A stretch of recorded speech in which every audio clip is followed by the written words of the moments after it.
Hi! Welcome to my vlog. Ang video ko for today ay comparison ng Non-Opti Pro versus Pro Milk Pink na parehas na pang 1 to 3 years old. Kasi nga po pala ito ng isa sa mga viewer ko. Maraming salamat po sa tiwalang binibigyan niyo sa akin para ma-review ang mga gatas na ito. Katulad nga ng dati ay magbabase ako sa nutrition facts at ang measurement na gagamitin ko ay yung per 100 grams of powder. Okay, simulan na natin. Sa energy, fat, linoleic acid, linolenic acid, arachidonic acid, DHA, and sugars, lamang ang NAN.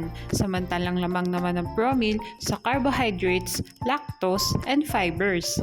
At pantay naman ang dalawang gatas sa protein. Lamang ang NAN sa first category. Proceed naman tayo sa vitamins. Sa vitamin A, vitamin E, vitamin K, vitamin C, vitamin B1, and vitamin B2, lamang ang NAN, samantalang lamang naman ang promil sa vitamin D.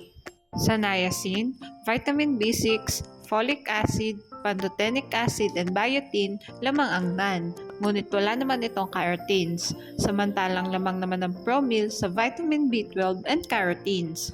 At kahit nga mas maraming pinagkalamangan ng NAN sa vitamins, i-consider ko na lamang ang promil sa vitamins dahil nga ang promil ay may carotenes na wala ang NAN at lahat naman ng vitamins na meron ng NAN ay meron naman ang promil.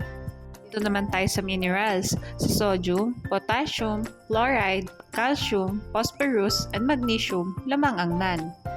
Sa zinc, iodine, and selenium, lamang ang NAN, samantalang lamang naman ang promil sa copper and manganese.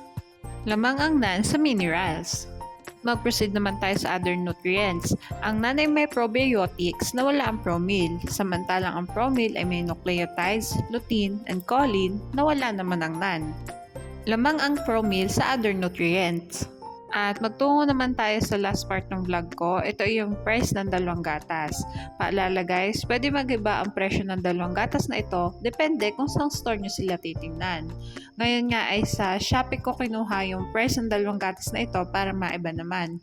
Makikita natin na sa parehas na bigat na 2.4 kilograms ng dalawang gatas ay mas mahal ang NAN ng 118 pesos compare sa Promil. Ito na nga ang summary ng vlog ko today. Sa first category and minerals, lamang ang NAN. Sa vitamins and other nutrients, lamang naman ang promil at mas affordable din ito. Basta lagi nating tatandaan, pumili ng gatas na hiyang sa bata. Mahalagang paalala, breast milk is the best milk for babies. Okay, hanggang dito na lang po ang vlog ko. Sana ay nagustuhan nyo. Thanks for watching. Please like and subscribe for more videos.